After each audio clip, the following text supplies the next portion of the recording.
Hey, Reed, before we start the episode, I got to get something off my chest. It's been really bothering me. Okay, what's that? My matchup, Peter and Gallinera. Peter, I really enjoyed his time on the podcast a few weeks ago. Well, it may seem nice, but he's a real jerk. Actually, let me have the floor. This is direct to Peter. Peter and Gallinera, you live in the second city, Peter. That's perfect because you're second rate at EACFB. You're second rate at fantasy. And to this weekend, you're going to be second to me. You'd call yourself where'd my win go? After this week, you're going to be wondering where'd my season go? I do have to give you one thing. You did win the title last year. Too bad it was for a different team when you gift wrapped Caleb Johnson to Tyler Cox and Bear Force One. And Peter, let me tell you one more thing, brother. I know you're a Notre Dame fan and you may think you're Joe Montana, but brother, this weekend I'm going to prove you're not even Tommy Reese. Whoa, you feel really strongly about Peter. Yeah, well, he's a bad person in real life. That's really interesting because this week I'm also playing a real life bad guy, Ricky Coffey. And Ricky, I'm speaking to you, my old roommate, my old friend, a founding member of this league. But this week, my latest victim. You've been crunching numbers that Edward Jones, telling folks how to diversify their portfolios, how to hedge their risks, how to prepare for retirement. Well, here's an undeniable tip for you. Sell your team, sell your season, sell any thoughts you ever had about beating me. Ricky, every year you pay your league dues. You should write that off as a charitable deduction because there's no way, no how you're going to ever win the title or see that money again. You call yourself a financial advisor. You drafted a backup kicker. A backup kicker, brother. I don't need a financial advisor to tell me that's a bad investment. I do have to give you credit for one thing. You have a diversified portfolio. You have bad running backs, bad receivers, and you're bad all over the field. Ricky, your daddy may have helped you get a job at Edward Jones, but this week, the only thing he'll be able to give you is a shoulder to cry on after I bankrupted your team. Whoa. Yeah, I stand by it. Every word. Welcome back to Is This Thing On, the podcast that takes you inside the chaos, comedy, and glory of our league. I'm Reed Watson, and with me as always, my co-host Patrick Bales. Pat, you fired up for today? You know it, Reed. We've got a stacked lineup this episode. First, we are going to make our picks of the week. Then we're sitting down with Jay to talk about the season ahead. After that, Austin Wareheim joins us for Who's This Guy? And we'll close things out by paying tribute to one of our league's all-time legends. Strap in. It's going to be a ride. Is this thing on? Yeah. Probably not, but we're still here, giving it all we got. Fantasy football with zero fame. Too much effort for a made-up game. Is this thing on? Who knows? Who cares? Let's go! Now it's time for crossing lines. This year with Fantrax, they actually have point values in for every season. So in this bit, we are going to read the lines and give you our thoughts. Patrick? All right, up first, we have Elko 4 Heisman, run by Austin Wareheim, versus Orange Honey Badgers, run by Ken. Austin is a 13.5 point favorite, and the over-under is 270. Now, I'm going to pick Austin here, even though he has only 1 year in the league. One bad year is worse than two awful ones, so I think he has it. And both teams haven't been good historically, so we're going to go with the under. That's fair. All right, next we have Drinking on Freeze, run by Braden, versus Hail Mary Heroes, run by Hunter. Hunter is favored by 7.5 points. The over-under is also 270 for this one. I'm going to pick Hunter because, full disclosure, just can't get behind anything Auburn's doing this season. So Hunter over 7.5. And let's go with the under on 270. That's a terrible, terrible line. All right. Yeah, this week especially, nothing good can happen for Auburn fans. So next up we have Shit by Brandon versus Return of the Bad Motherfuckers by, I hate the team names in this one, run by Jason. Jason is a 40-point favorite, and the over-under is 268.5. Now, this is a matchup of original league members, and based on all of that history, I'm picking Jason to cover and the over. Wow. Bold statement there. All right, next we have Scott's Odds, run by Caleb, versus Bear Force 1, run by Tyler. Caleb is a 49-point favorite, and the over-under is 328. I know that Tyler had no picks in the first round. He's called off this season for himself, but I think he's going to cover. 49 points is pretty excessive, and I'm going to take the under on this one as well, 328. All right. Next up, we have Comedy of Errors, run by Cameron, versus Take It or Leave It, run by Evelyn. Cameron's a 3-point favorite, and the over-under is 242. Now, Cameron also original league member, but Evelyn has a much stronger track record. So not only do I think she covers, I think she gets the outright win, and I think that they're as a team going to get over 242. That's a pretty low line. Next, we have Cookham Corns, run by Dylan, versus Tusk Illuminati, run by Jay. Jay is a 47.5-point favorite, and the over-under is 298.5. I do believe in Jay's team. Think he's team to beat this season. I think he covers 47.5, and I'll take the over on 298.5. I think they're going to air it out. Yeah, I think Dylan's been on a road trip, so that makes sense. All right, next up we have Orange Tigers, run by Jeremy, versus Athens Clark County Police Department, run by Spencer. Jeremy is a 51.5-point favorite, and the over-under is 226. Now, people might favor Jeremy because he has a PhD, but Spencer has a post-grad in a law degree as well. However, that will not help at all compared to a PhD in economics. I am going to pick Jeremy to cover the 51 points, and I'm going to take the over. It's also worth saying, love the team name, Athens Clark County Police Department, and it's wild that it's still relevant. So, next we have Runaway Beer Truck, run by Josh, versus All Aboard Lane Train, run by Michael. Michael is a 10.5-point favorite, so kind of a close game with a 300.5 over under. I'm gonna go with Runaway Beer Truck to outright win. I'll take their money line. And we'll go over on 300.5. I think there's going to be some high scoring games this week. That's a big number on the over. Next up, unfortunately, we have me running No More Orgies versus Where'd My Win Go, run by Peter. Peter is a 47-point favorite, and the over-under is 309. I'm covering, I'm winning, and we're going over. Shocking, unbiased decision there. Completely neutral. Sure. Yep, completely neutral. And next you got Who's Your Daddy, run by me, versus Arch is on this team.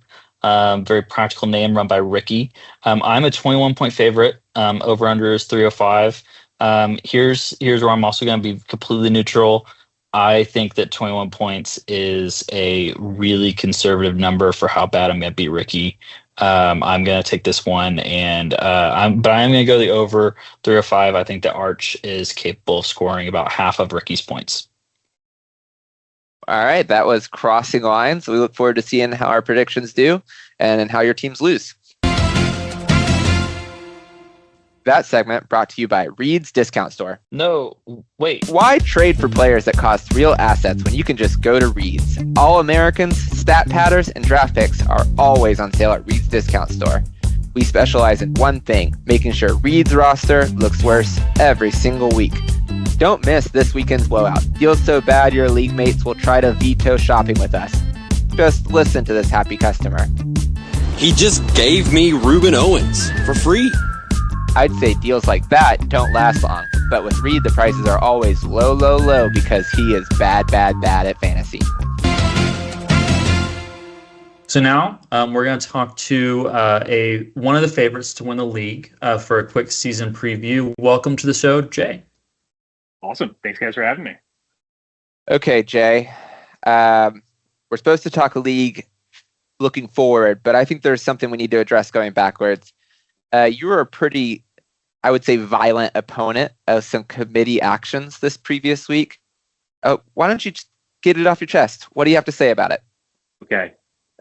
Here's what I feel really strongly about. One, and I'm gonna compliment sandwich this thing. I feel like this league, and I kind of said this in the Discord, I want to make sure this doesn't get lost. You guys do a lot of really fun and creative things with this league. Season-long parlays, awesome idea. We always add new players every year. We add teams, conferences. However, some of this stuff, I feel like we're making changes just for the sake of making changes, and that's cool. I kind of get what we're trying to accomplish with the playoff committee, trying to find a balance now that we have 20 teams, trying to pick the best teams. We have all of the data that we need in Fantrax to build rules ahead of time to determine who the playoff teams are. And also, I feel like if you listen to the other part of my interview where, I had a trade vetoed, I feel like maybe, in a scenario where there's a playoff committee, I don't trust you guys to give me the benefit of the doubt. And yeah, that's why I personally was against the playoff committee. And I'm also very happy with where we ended this up, even though Patrick tried to manipulate the outcome with some of the craziest polls I think I've ever seen. I'm happy with where we ended up now. Okay, so yeah, Patrick, on your poll making. Where I absolutely hated Discord's poll tool. I could not edit or do anything to him once I sent him out there. And I had so many regrets as soon as I clicked send. I was like, well, we're going to see what happens. It's a really strong technique that I like that you used. I expect nothing less of you to say, here's option 1, playoff committee.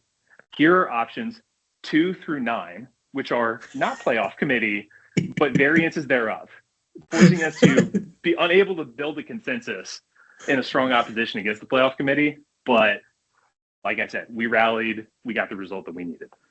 Okay, so let's talk about that result. So we are going to do no divisions, no conferences, and we are going to do a top 8 standings order where each team each week has a matchup against the league median and their opponent. How do you feel about that?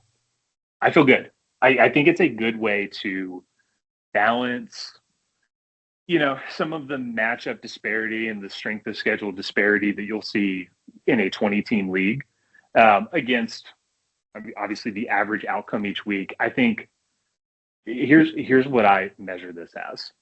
I'm sitting on my patio at 10 o'clock at night, on a Saturday night, watching Pac-12 or Mountain West After Dark, rest in peace Pac-12, and I'm looking at the scores.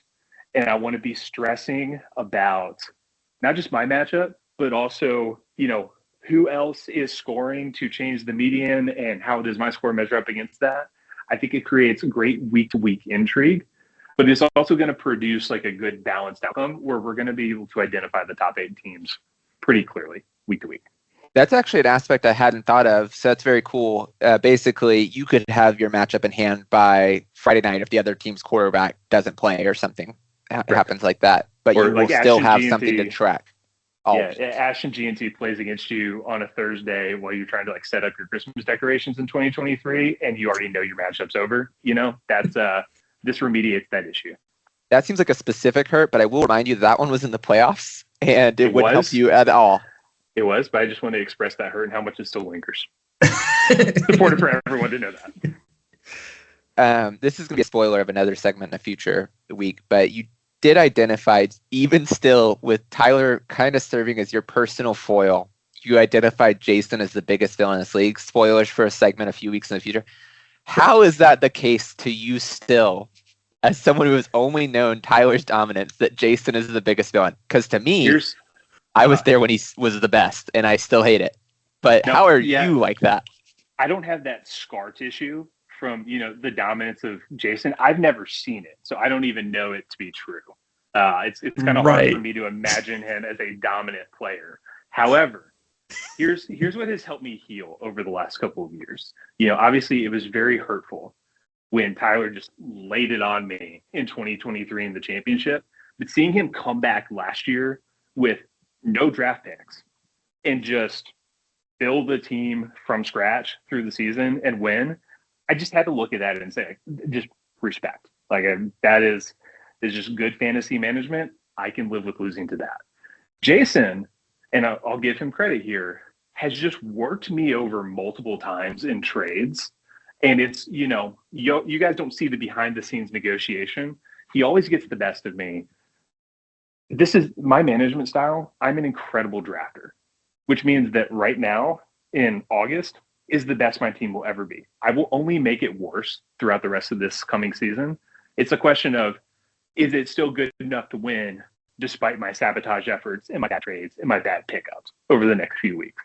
And Jason has taken advantage of that personally from me, which is why he's my biggest villain. I'm not going to lie to you. I'm looking at your trade history with him right now, and Not I yet. have no more questions about him being your personal villain. It's a shout out to Jason and Tyler both. It's truly pretty bleak. So you are coming in as one of the contenders this year. What are some of the other teams that you see as threats to your title? Kind of tough. Like, I'm not really wowed by anybody. No. Let's see. Who is? I was looking at this earlier. It's getting really hard to like analyze the league now because there's so many teams. But actually, all right, this is not. It's not just blowing smoke here. Reed, I think you have probably the best stable of running backs in the entire league, and I've got a lot of confidence in Caden Veltkamp. Trying to think. I think I was looking at Jason's team. Was pretty impressed. Like I said, Tyler, I love his team right now, but I feel like, throughout the season as it progresses, he's going to do some stuff to put his team in a good spot. And I got to say, shout out to the newcomer. This is the only nice thing I will say, but our guy Drinking on Freeze, I liked a lot of his, his later round draft picks, especially some of the freshmen that I think can make an impact. But that's the last thing I'll say about, an Auburn fan. So, yeah, sorry if I missed someone there, but those are kind of the ones I have my eyes on now. Yeah, you seem like you named a lot of names and not mine, so that was great. We drafted together. I feel like we got to really talk about our teams. So you know how poorly it went for him. Yeah, I have nothing else to contribute there. Yeah, I've spoken my piece. That hurts so deeply.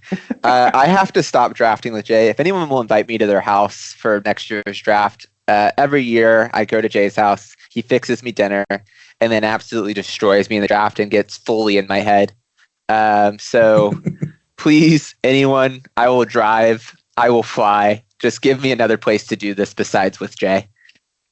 Yeah. Also, something that Patrick and I missed. Apparently, there was a whole Discord chat that was going on during the draft that I did not know about, and I would have loved to have been a part of that because apparently I was getting roasted for taking some seniors and such, and I'm always down to defend myself when I can. Okay, Jay, this is my last question. We might have one more, two more. You were in the season-long parlay chat just all over the Clemson over. What makes you feel so strongly about Clemson this season? I feel incredibly strongly about the Clemson over at 9.5 when I bet 9.5. I have no comment on 10.5, and I also learned not to try to help people anymore. No suggesting alternate lines for people. You go find your own lines from now. I cannot emphasize enough my delight when Evelyn said, if Jay doesn't want it, I'll take it. I was near tears. I just, what? I'm happy to let her have it. How about that? Jay, for you, I took the Auburn 7.5 under. Thank you. Appreciate that. I can't. Thinking about you. I've got to be careful with that because I've got to emotionally hedge. So I can't bet that and then also be so emotionally invested in that as well. Even though I would be fairly confident in that happening. I support your pick fully. What is the amount of money that you would have to make from Auburn winning the national title for you to feel okay net?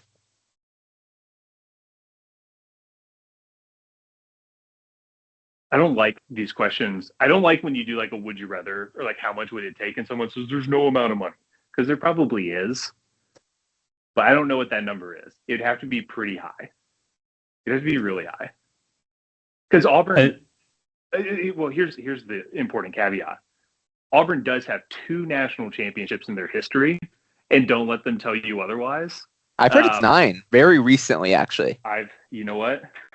Then Alabama's got a few more coming too, because we're using some sketchy math here. I saw that by the same metrics that Auburn used to claim those national championships, we can claim the 2016 national championship where we lost to Clemson in the national championship game. And I don't think anyone's trying to do that. So none of this is valid. I cannot wait for Alabama to announce that very soon. That would be so you are sick. not above that. Nothing would embarrass me more than that.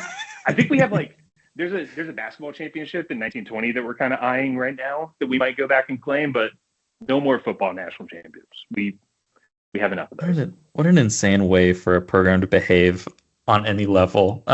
You did bring up an interesting point with the parlays that rooting for obviously I want one of these things to hit more than anything, but I'm in a position now where we have A&M 7.5 over, and I'm you're telling me if A&M has 7 wins and they're playing I'm rooting for them? Absolutely not. I want the parlay to hit, but I don't like this. I don't like it at all. Hey, look, I have A&M as a college football playoff team this year. So I think 7.5 is a slam dunk. Really? A&M to the playoff? That's my take. Have you heard of A&M? I know a lot of Aggies in my life. Somehow a lot of them ended up being in my wedding, which was kind of I had to re-examine some things personally after that happened. But despite that, yeah, I think they're going to be really good at doing what they do, which is playing defense and running the football. And I think they're going to sneak into the back half of the playoff this year. I have breaking news live on the pod. Malachi Nelson has been named the starting quarterback for the UTEP Miners for the 2025 season. I have even more breaking news for you. Malachi Nelson was arrested trying to. That was a fake. 30. That was a fake account. It was fake news, Jay. No. Actually, no. You know what? I'm going to look this up. There's no way. Was that fake? I still want that to be true. He was not arrested with 30 pounds of weed and 20 pounds of coke. How much is 20 pounds of coke? Is that a lot? That is millions of dollars of coke. He's not. I have breaking news. Did y'all know Josh Hoover is a furry? Oh yeah, that's confirmed. That is true. Okay. Well, you guys seem really willing to believe that. I'm not sure why, but for the same reason, I met him at the conferences. I was there. So my wife and I are watching Narcos right now, which has been out for a while, but she needs to see it. And I should know the answer to this, but I feel like 20 pounds of cocaine just transportationally would be difficult. Is that too much to just casually have in your car? Yeah, that is. I mean, it's not hideable. I'm looking at the U.S. put out a retail price of cocaine per gram, and as of 2010, it was 191 euros a gram. So I feel like he didn't have that. If this was a troll account, which fine, it might have been. They actually built this on some very believable premises. One, I'm pretty sure UTEP didn't hit Malachi Nelson with a huge NIL package for his second transfer. And two, he's in El Paso. That's actually a great troll because that's very believable.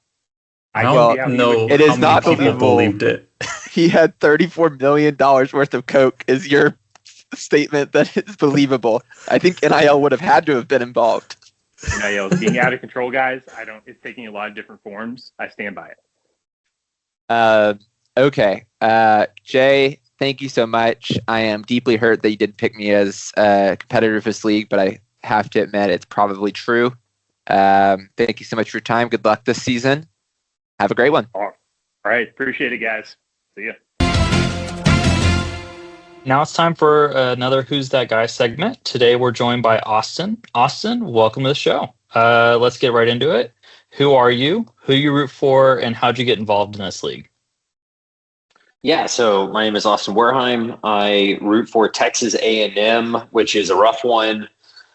You know, we just always love to go 8-4. All my friends remind me of it. Best 4-loss team in the country. Best 4-loss team in the country. You know what's crazy is we haven't even decided who we're going to blame yet, but I have a feeling it's going to be our defensive line. That's who I think this year the blame is going to go to. Not the refs, not the coach. I think the D line is getting the blame this year. But yeah, we're hoping to make a playoff team this year. But 8-4 is what we strive for year in, year out. We got involved with the league through Caleb. Caleb just kind of like kept telling me that I needed to join, that it was a ton of fun. I don't do fantasy football. I told him I just didn't want to, but broke me down. And now year 2, looking to make a playoff run and just excited. So excited to be on the show. Oh yeah. Welcome. Austin, you joined the league last year, like you said, and you come into the league. I'd argue as an expansion team, the most valuable thing you have is your first ever first round pick. Reed, would you agree with that? Yeah. Oh, 100%. 100%. And so for your first pick in this league, number 8 overall, your statement, your introduction was Gavin Sawchuk, who in 9 games went on to get 128 yards rushing total. Wait, was So he just was he a backup OU running back? He was a third string OU running back, Reed. There was a guy and then another guy, and then there was Gavin Sawchuk. So if he had done a draft of just OU running backs, he would have gone 3rd, but we were doing the whole player pool, and he went 8th to Austin. God. So care to defend yourself? Oh, man. I forgot he was my first pick. I thought it was DJ What's-His-Face from Florida State, who ended up being a bust. Easy to forget. Dude, I don't even remember what I was doing. The reason you might have forgotten, Reed, is that he cut his losses like immediately. When did he cut him? Dropped him. I think week 2, week 1. So is there another guy with last name Sawchuk who was a starter on another team? Was that your first pick in fantasy ever? Like, what was? Here's the worst part. I don't even remember drafting this guy. I have no memory of like whoever this is. When you said my worst pick ever, I legitimately thought I was going to go to the Florida State QB that I picked up. I thought he was my first pick, and I remember watching him in the game in Ireland to open the season just blow everything to Georgia Tech. And then we did I remember I kept him one more game and he blew it again and I dropped him. Yikes. But no, Sawchuk, nah, man. I couldn't tell you any reasoning why I did it. I couldn't tell you nothing. There was 0% put into that. That's not even a guy that I think could help get me to 8-4, I think I have a theory, and I'm just going to share my screen real quick. Listeners, sorry for this, but he's kind of an attractive guy. Maybe this was he thought it was Fantasy Guy podcast. And so he was this is one of the, I can't believe he fell to 8. This guy is attractive. He's tall. This is my kind of guy. Good name. Because based on a football field, it couldn't have been that. If you put that woman filter on him, he's a solid 9. He's a solid. He's a 0 beers. He's a 0 beers. Oh no. Well, interesting. Speaking of that, Reed, should we get to the next segment? Yeah, absolutely. Absolutely. Last season you told me that you're married, correct? How long have you been married? We've been married for a whopping 105 days. 100? Wow. Amazing. How did she feel? Days. Was it part of the conversation whenever you were engaged? I'm in this fantasy league. It's going to take some time. How does she feel about it? Seeing as I didn't put a lot of time in prep into last year, and I think that shows with my drafting abilities right. we just discussed. This year is definitely different. I put in a lot more time and effort. I think she's less than excited on the spectrum about how much football I'm going to be watching. I think she's even less excited about the teams. But she's a good assistant coach. She helped me out when we got to rounds 16 and 15 on the draft. Locked in some solid picks there. So Is she an Aggie as well? No, Thank she God. went to yeah. She went to UTSA, so we're actually going to watch our two teams square off against one another. And she's just hoping both teams have fun. So that tells you about how much she cares about football. I'm sure. I'm sure they'll both have fun. Um, Amazing. Well, I want to ask you some lightning round questions. These are very quick. You don't have to think about the Okay. answer. Just give me your gut, knee jerk reaction to these All questions, right. and we'll just kind of rattle them off. Okay. Let's do it. Let's start with waiver wire or draft. Draft. Trade up or trade down? Trade up.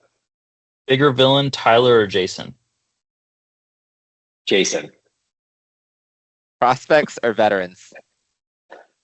Prospects. NFL or college? College. Are Absolutely. destination weddings selfish? Yes or no? I think that's No. actually time. We're out. We're out. Horribly selfish. Horribly selfish. No. Snuck that one in. So that's how Austin and I met. Yeah. Are you still licensed to officiate? Yeah, I still am licensed. I might do my little brother's wedding actually in December. It would be my third wedding to officiate. So still licensed, still able to do it. Yeah. Where do you live currently? I am in Castroville, Texas. Okay, so you live in Texas and I live in Texas, but we had the pleasure of meeting in Thailand for a destination wedding, which I wasn't on the rapid fire, so we don't know whether I think they're selfish or not. But Austin thinks they're great, and that's, I met him there. Okay, Austin, this is your opportunity to speak your piece, an unedited, unfiltered 15 seconds to get your thoughts out or your shots in. Man, I love it. If we don't go to a 2-quarterback system or a 2-kicker system, I may be out of the league. I think you guys do a fantastic job running the league. Couldn't ask for anything better than what you guys have done with it. Caleb sucks. He just sucks. He's gonna lose every game to me this year. I'm calling it right now. Yeah, man, that's all I got. Boom, done. This is McGruff the Crime Dog with a message for your fantasy league. Forgetting to set your lineup. That's not just lazy, it's a crime against competition. Lineup fines keep the league fair, so pay up or fix it fast. Don't be the perp with a kicker on bye. Do your part and we'll take a bite out of crime. Reed, today on Remember Him, I want to talk about a Boise State running back who dominated in this league. Oh yeah, yeah. I mean, you're talking about Ashton Genty, right? It's a little No, soon. Jeremy McNichols, the greatest Boise State running back of all time. That might have been a while ago. Tell me more about him. All right, so Jeremy McNichols was a running back at Boise State from 2014 to 2016, but the year I want to focus on is 2016 when he was on Brandon Rodriguez's fantasy team. That was the first year of the league, second year of the league. Second year in league history. The Golly. first written record we have of our league. So how do you do? Okay, so just on the season, 1,700 yards rushing, 23 rushing touchdowns. And he was kind of like Ginty in that he could also catch the ball. 37 catches, 474 yards, and an additional 4 touchdowns that season. Goodness gracious, that's a lot. I mean, it was 0.75 multiplier for G5 schools back then. So he wasn't getting full points most games, but even still, I mean, similar to what we talked about the last few guys, like crazy production. Yeah, I mean, here's an example. First week of the playoffs against UNLV. He is getting 31 carries. I mean, just incredible volume for 206 yards. He picks up 4 rushing touchdowns. And just for giggles, adds a catch for 22 yards. I mean, that is 35 fantasy points, which we all know from a running back in our league is top notch. That's after the 0.75 multiplier read. Goodness. Well, I'm sure that pick translated into amazing success for Brandon. I'm sure that got him a trophy. Oh, I said it was Brandon's team, so absolutely not. Oh, okay. Okay. But do you remember Jeremy McNichols? I remember him now. And that's all the time we have for this episode of Is This Thing On? We'll be back next time with a full draft recap. If you want to be a guest on the show or have any questions for us, feel free to reach out. By the way, the AI used to make this podcast costs $3.50. So if you can write a check to Sam Altman, Dylan Schlemmer, we'll be square.